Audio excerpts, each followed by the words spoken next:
C'est Ursule encore. On est le 27 février 2022. Alors, je viens sur la trompette aujourd'hui encore et je viens proclamer le retour de notre Seigneur Jésus-Christ. Soyez tous bénis et que sa joie soit notre force en ce jour. Amen et alléluia.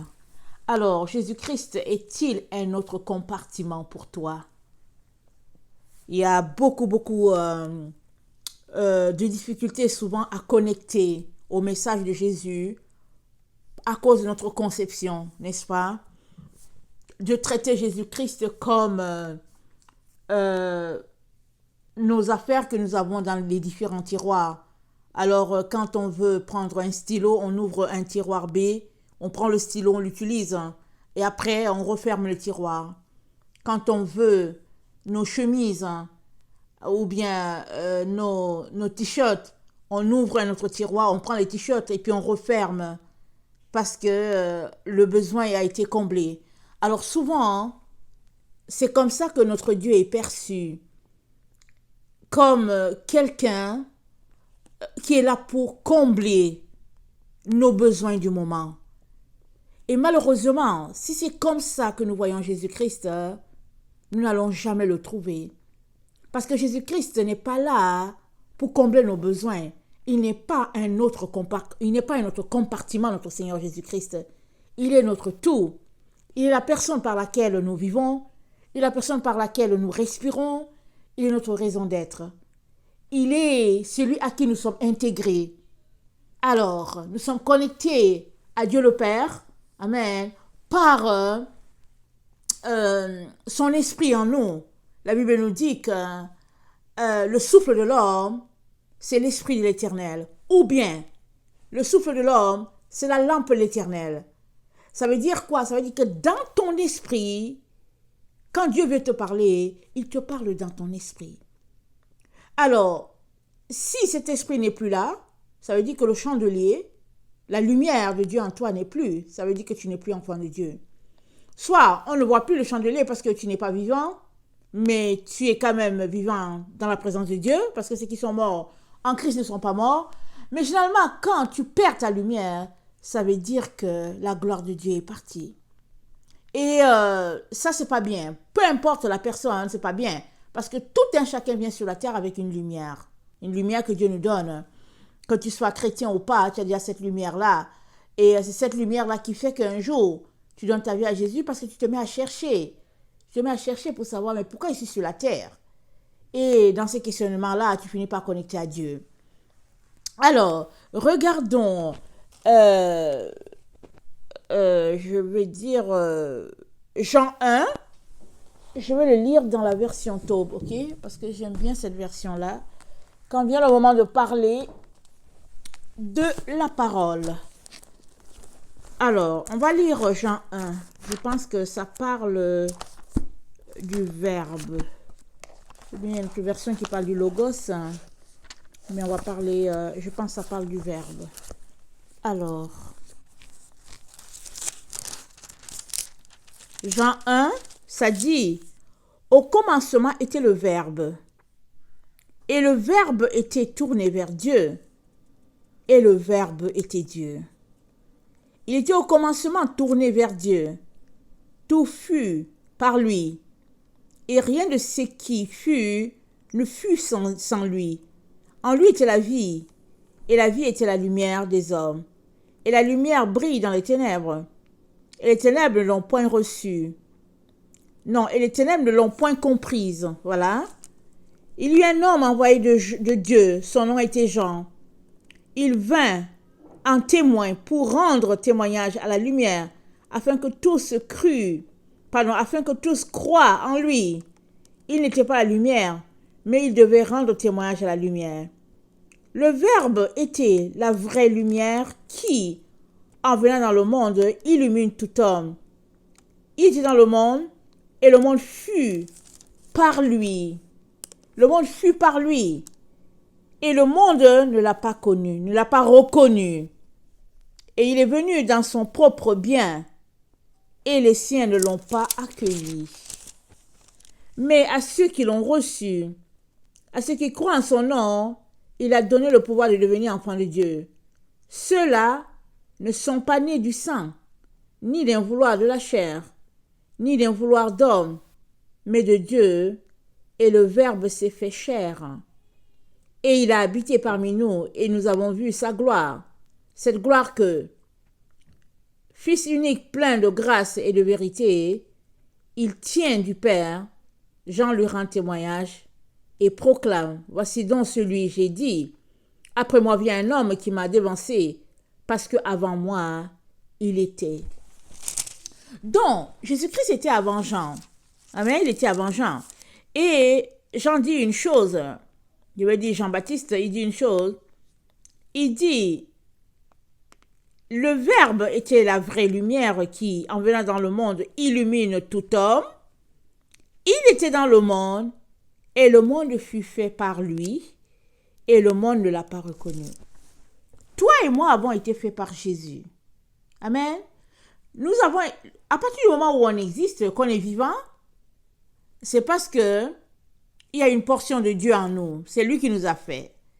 Alors, tu ne peux pas demander juste une partie de lui, puisque il t'a fait, donc tu as besoin de l'entièreté pour fonctionner. Et comment on agit souvent, hein? C'est que on a un besoin et on va voir Dieu parce qu'on a un besoin. Et le besoin semble pressant. Mais on veut que la solution soit faite, qu'une solution soit trouvée. Et on est devant Dieu. Tous les jours, s'il le faut. Oh Seigneur, aide-moi à réussir ce concours. Seigneur, aide-moi. Jésus-Christ, aide-moi. Et finalement, il nous aide. Et on lui dit bye bye. Jusqu'à la prochaine crise encore. Parce que tant qu'on peut résoudre une crise, on n'a pas besoin de Dieu. Mais à partir du moment où on est bloqué, on va devant Dieu et on appelle les uns les autres. Priez pour moi, priez pour moi.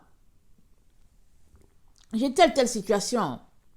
Mais Dieu, notre Dieu, ce qu'il veut, c'est de nous donner au-delà. Donc, ce n'est pas le besoin que nous avons qui devait nous motiver, amen, ou bien qui est le mobile pour qu'on soit dans la présence de Dieu. Ce que Dieu s'attend de nous, c'est que nous venions tout simplement parce que nous avons été faits par lui et nous ne pouvons pas vivre sans lui. Puisqu'il est la source, il est notre source. Il est notre raison d'être. À partir de ce moment-là, quand on comprend ça, on ne le traite plus comme un compartiment, comme une pièce B ou bien une pièce C, mais on le traite tout simplement comme on traite toute la chose en entier. Alors, le Seigneur nous dit dans 1 Jean 1, attendez, je vais lire dans le 8 secondes. Je ne sais pas où est Donnez-moi une minute. Ok, il est juste là en dessous. Ok, 1 Jean 1, 3. Attendez, non, c'est 1 Jean 1. 1 Jean 1. Ok, ça dit, ce qui était dès le commencement, ce que nous avons entendu, ce que nous avons vu de nos yeux, ce que nous avons contemplé et que nos mains ont touché, concernant la parole de vie, car la vie a été manifestée, et nous l'avons vue, et nous lui rendons témoignage. Et nous vous annonçons la vie éternelle, qui était auprès du Père, et qui nous a été manifestée. Ce que nous avons vu et entendu, nous vous l'annonçons à vous aussi, afin que vous aussi, vous soyez en communion avec nous. Or, notre communion est avec le Père et avec son Fils Jésus-Christ. Et nous écrivons ces choses afin que notre joie soit parfaite. Donc, Jean nous dit que eux, ils nous rapportent ce qu'ils ont vu, ce qu'ils ont touché, ce qu'ils ont contemplé concernant la parole de vie. Et cette parole de vie-là, c'est elle dont Jean nous parle de l'autre côté en disant que c'est le verbe. Vous savez, quand une phrase n'a pas de verbe, ben voilà, on ne comprend pas la phrase. Alors, Jésus-Christ, c'est le Verbe, c'est la raison d'être. Il était dans le monde, mais les gens ne l'ont pas reconnu. Les gens n'ont pas réalisé qu'au fait, le monde a été fait par cette personne-là. Pourquoi cela? Parce qu'il a pris la forme humaine, parce que Jésus-Christ, il est Dieu. Alors, s'il est Dieu, nous devons le traiter d'une manière, d'une façon. Mais, ce qui se passe dans notre esprit, ou bien dans l'esprit de plusieurs, c'est que plusieurs voient Jésus-Christ comme le Fils de Dieu, comme un être humain. Jésus-Christ, oui, il a été pleinement humain, mais avant d'être humain, il est Dieu. Et ne pouvant pas venir sous la forme de Dieu, parce que on ne va pas tenir, il a pris notre forme et il est venu vivre notre condition.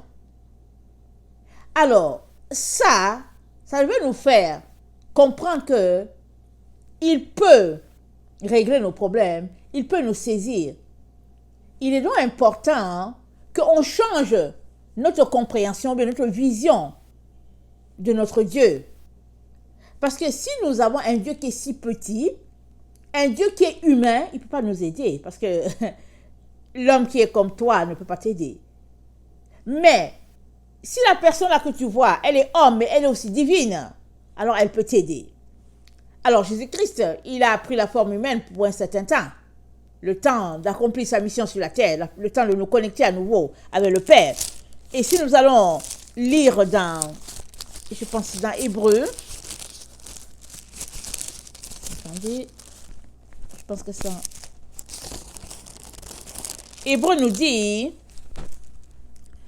après avoir autrefois, à plusieurs reprises et de plusieurs manières, parlé à nos pères par les prophètes, Dieu, dans ces derniers temps, nous a parlé par le Fils, qu'il a établi héritier de toutes choses, par lequel il a aussi créé le monde. Il a créé le monde par le Fils, il a établi le Fils héritier de toutes choses, et le Fils, il est le reflet de la gloire et l'empreinte de sa personne, et soutenant toutes les choses par sa parole puissante, il a fait la purification des péchés, il s'est assis à la droite de la majesté divine dans les lieux très hauts, devenu d'autant plus supérieur aux anges, qu'il a hérité d'un nom plus excellent que le leur. Alors, il n'y a pas meilleure description de notre Seigneur Jésus-Christ que ce que Hébreu dit. Alors, il nous dit que dans ces temps-là, dans les temps dans lesquels nous sommes, Dieu a choisi de nous parler par le Fils. Par le passé, il a parlé par les prophètes. Maintenant, il décide de parler par le Fils. Mais comment est-ce que on traite cette information? Parce qu'il est très très important que nous puissions saisir, toi et moi, que si nous voulons connecter à Dieu ou bien à Jésus-Christ, commençons d'abord par le voir comme le Créateur. Commençons d'abord. Mais si tu commences, si dans ton esprit, c'est un être humain, alors pourquoi est-ce que tu vas aller vers un autre humain pour régler tes problèmes? C'est un humain. Par contre, si cet humain est Dieu, alors Dieu peut t'aider. Alors, je vais regarder mes notes.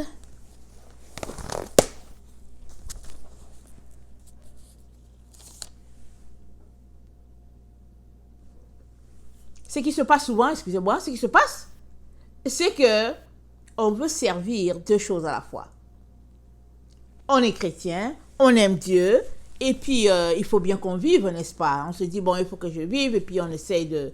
Il faut que je me marie, il faut que j'établisse une famille. Alors à partir de là, on se dit, bon, ok, comment je vais trouver un équilibre? Une vie pour le travail, une vie pour la famille, une vie pour Jésus. Mais c'est pas comme ça qu'on doit voir les choses. Jésus-Christ nous dit, dans Matthieu 6, 24, nul ne peut servir deux maîtres. On va regarder.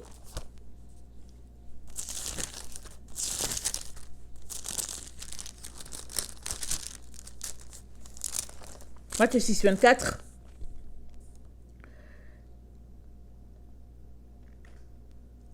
Car, le verset 21, là où est ton trésor, là aussi sera ton cœur.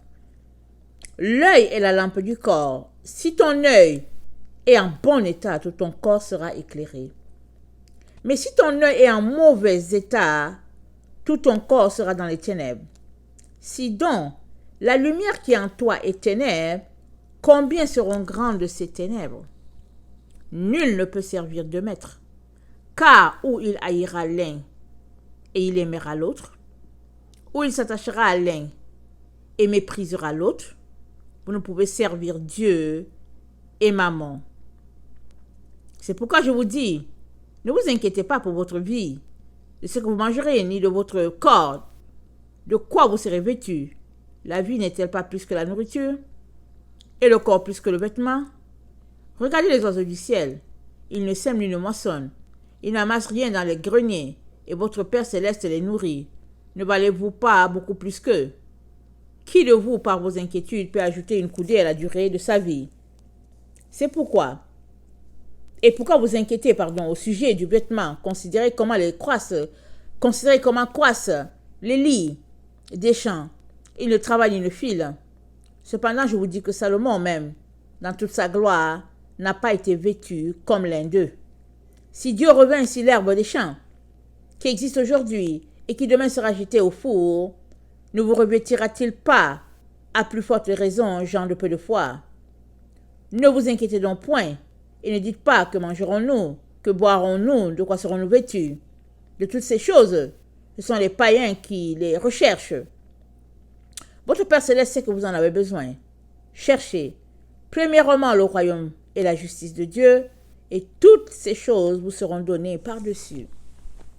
Donc, on connaît ce conseil de Jésus. Mais toujours est-il que les gens continuent toujours de se décarcasser par-ci et là pour se trouver une place sous le soleil, n'est-ce pas? Si bien que cette attitude-là juste de chercher une place sous le soleil fait qu'ils se retrouvent à placer Dieu dans un tiroir. Ils se retrouvent à adorer un Dieu de compartiment. Et ça, c'est la chose que nous devons changer si nous voulons grandir. C'est la chose que nous devons changer si nous voulons connaître mieux le Seigneur Jésus-Christ. Parce que c'est une façon de penser, c'est une façon de concevoir la vie. Et Jésus ne conçoit pas cette vie-là comme ça. C'est pourquoi il a dit, vos pensées ne sont pas mes pensées, vos voix ne sont pas mes voix, elles sont bien au-delà. C'est ça qu'il a dit. Alors, c'est à toi de décider de voir Dieu comme un seul, un tout. Tu le vois comme un tout. Tu changes ta compréhension de ce Dieu-là. Et à partir du moment où tu changes ta compréhension de ce Dieu-là, toutes les autres choses vont s'aligner en fonction de la base que tu auras établie, la nouvelle base que tu auras établie. Sinon, tu vas toujours te retrouver dans une relation où tu voudras toujours, trouver comment satisfaire, comment faire plaisir à Dieu et comment faire plaisir à ton travail. Mais tu ne vas pas t'en sortir. Tu vas donc te retrouver toujours à avoir en toi un Dieu divisé. Un Dieu à 50% pour ton boulot, 50% pour ceci, ou bien 25% pour ton boulot, 25% pour ta famille, 50% pour ceci. Non. Tu as besoin d'un Dieu qui est entier, qui est plein. Et ce Dieu-là, quand il s'est offert à nous, il s'est offert à nous en entier. Il ne s'est pas offert à nous par des bouts. Parce que Jean nous dit, là je vais lire dans le Louis II, il nous dit, au commencement était, au commencement était la parole était avec Dieu et la parole était Dieu. Il dit le verbe c'était Dieu. Ça dit, quand il parlait, c'était juste Dieu. Il n'y avait pas autre chose. C'était ça le commencement. Après cette parole-là, ce verbe-là, il est devenu, elle était au commencement avec Dieu et toute chose a été faite par elle. Voilà. Et toute chose a été conçue par la parole qui sortait de la bouche de Dieu. Et après, Dieu donc a décidé de se révéler à nous à travers la parole. Alors, question de dire que la parole n'a pas commencé avec la venue de Jésus-Christ sur la terre. C'est pas là que ça a commencé. Ça a commencé au commencement. C'est comme ça que ça a commencé, au commencement. Alors, le commencement, c'est où? On ne sait pas. Dieu va nous montrer ça un jour. Mais toi, tu dois savoir que Jésus-Christ, c'est le commencement de toutes choses, c'est la fin de toutes choses. Jésus-Christ, c'est le début. Jésus-Christ, c'est le point de départ. Alors, si tu as connecté à lui quand tu as réalisé que il est venu il y a 2000 ans, si c'est là que tu as connecté à lui, Dieu aimerait que tu saches que sa vie, ce n'est pas juste 2000 ans. Sa vie, c'est le commencement. La vie de Jésus-Christ, c'est le commencement. Alors, mais qui est au commencement? Il n'y a que Dieu qui peut être au commencement. Il n'y a pas quelqu'un d'autre qui peut être au commencement. Quand on dit commencement, c'est Dieu. Alors, à partir de ce moment-là, tu es appelé à intégrer ce commencement-là à toi, en toi. Alors, tu as besoin d'intégrer ce commencement-là en toi. Parce que la Bible te dit que Jésus-Christ, c'est le commencement. Tu as besoin d'intégrer à ta personne pour pouvoir toi aussi commencer ta vie dans la lumière. C'est ça que ça veut dire. Mais si tu es désintéressé par rapport à cette lumière-là, qui est Jésus, alors ta vie sur cette terre ne sera que ténèbres. Parce que, on l'a dit, l'esprit de l'homme, c'est le souffle de l'Éternel. Ou bien, l'esprit de l'homme, c'est la lampe de l'Éternel.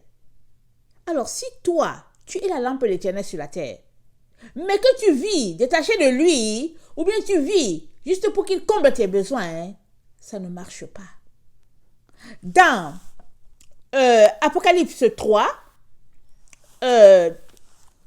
dans le verset 14, Jésus-Christ nous dit, il dit à l'ange de l'église qui est à Laodicée, il dit, ainsi parle l'Amen, le témoin fidèle et véritable, le principe de la création de Dieu.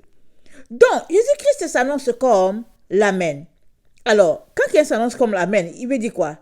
Il est en train de dire, dans la certitude de toutes choses, ainsi soit-il. Il est en train de dire, je suis la fin. C'est ça qu'il est en train de dire. Parce que Amen, ça veut dire, ainsi soit-il. Ça dit dans la certitude de la certitude, c'est ça qui est ça. Alors Jésus-Christ nous dit que il est la fin de toutes choses, mais il nous dit aussi qu'il est le commencement, parce qu'il s'est défini comme le principe. Alors quand on dit les principes de telle chose, ça veut dire que voilà les bases. Alors Jésus-Christ nous dit, il est la base de ce monde dans lequel nous vivons. Il est la base de notre existence. C'est ça qu'il est en train de dire. Il est le verbe. Il est le logos. Alors, quand on regarde nos différentes compagnies sur la terre, vous savez que ça a été fondé sur ça, quand on dit que oui, le logo de telle compagnie, c'est ceci. Alors, regardons le logo de Nike. C'est tout l'exemple que je prends. Quand on regarde le logo de Nike, la seule virgule là qui est bizarre, là, on dit, ah, ça c'est Nike. Pareil. Et Jésus-Christ dit que lui là, il est le logos. Parce qu'ils ont pris ça de là, ils ont dénaturé le poids. Si bien qu'aujourd'hui, quand on dit que oui, le logo de telle compagnie, on ne connaît pas forcément à Dieu. Mais le logos là, c'est la raison d'être d'une chose. Alors, le logos, Jésus-Christ c'est le logos. C'est la parole, c'est le fondement, c'est la base. Alors, si cette base-là, elle est en toi, ça dit que tu sais qu'elle est en toi, ça dit que tu choisis de l'intégrer à ta personne, je ne vois pas comment tu ne vas pas te retrouver avec la même personne plus tard. Puisque elle est la racine, elle est la raison pour laquelle tu vis. Mais si tu l'exclus, évidemment que tu n'arriveras pas. Parce que tu veuilles ou que tu ne le veuilles pas, tu es toujours intégré à ce Dieu-là. Jusqu'au jour où la séparation définitive va venir. La seule différence entre toi et puis l'autre, c'est que l'autre aurait dit, oui, Jésus-Christ, tu es intégré parfaitement à moi. Et l'autre dit, non, je ne te veux pas à moi. Et comme il nous a donné une volonté, alors notre volonté devient primordiale. Et finalement, on va être coupé de lui. Alors, Jésus-Christ n'est pas un compartiment. Il n'est pas une autre partie de notre tiroir.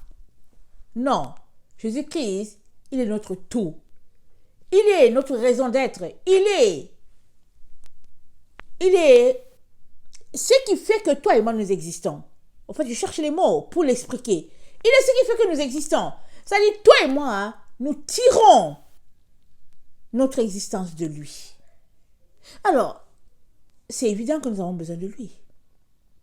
Alors, quand tu lis et qu'on te dit le monde a été fait par lui, on te dit qu'il est la raison pour laquelle nous vivons. On te dit que tout a été fait par cette personne-là. Et puis, on te dit que Dieu, par le passé, avait parlé par les prophètes. Et cette fois-ci, il a parlé par son fils. Quand tu comprends ça, là, il n'y a pas un autre moyen de dire, ok, bon, je vais servir l'argent, je vais servir l'argent pour 40% et puis Dieu pour 60%. Non, non, non, ça ne marche pas. Dieu est indivisible. On ne peut pas le diviser. On le prend en entier ou on ne le prend pas du tout. Et c'est ça que Jésus-Christ est venu nous enseigner. Et c'est ça qu'il faudrait que tu comprennes pour que ta relation avec Dieu fasse un bond. Parce que tant et aussi longtemps que Jésus-Christ est là, il est juste ton petit sauveur, tu ne vas pas connecter à ce Dieu puissant-là. Mais quand tu saisis qu'il est ton tout et que tu tires tes ressources de lui, alors tu vas savoir que tu ne peux pas bouger sans lui. Tu vas savoir qu'il est une partie intégrante de toi, que tu veuilles ou pas. Et à partir de ce moment-là, les choses vont se mettre en branle en toi, hein, parce que tu viens de comprendre le principe même, la raison pour laquelle tu es sur la terre.